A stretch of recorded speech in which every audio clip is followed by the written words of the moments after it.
everyone नोंथांमोनखौ mister बड YouTube चेनेलाव बयखौबो हरबाय नै आजां गाजां गुमा गोथावखौ नायदों आइया बिराद बुरजा नै गुमा गोथावा मासे जानायनि दं मोनबा मोनाबाबो मोनबाय आरो बिदिनो समान खावसे जाखांबावबायसो बे लास्ट टाइमनि फार्स्ट जाखांबाय मोनजाजोबनांगौ आंनो दोननांगौ ना माखासे ए दोनो जुमायसो जाबाय जोंहा माइ हाग्राफ्रा बयबो ज'नो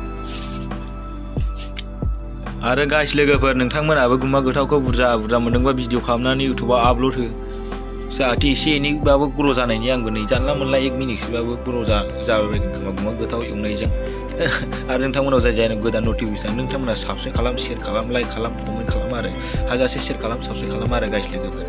मनेटाइजेसनाथ' अन जाजोबबाय ओमफ्राय खालि गुगोल एक्सेन्स पिन सफैबावनांगौ आरो बे माला सफैगोन बुंनो हाला बेखौ सफैबाथाय भिडिअनि गेजेरजों खिन्थागोन फोरमायगोन आरो सफैबाथाय दा एसेनोसै भिडिअआ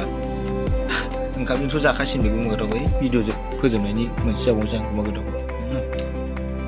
मा आदार रुनायानो माबा आदार रुनाया आं थास रुनाया बावगारबाय थायोलां बाय बाय गाइस लोगोफोर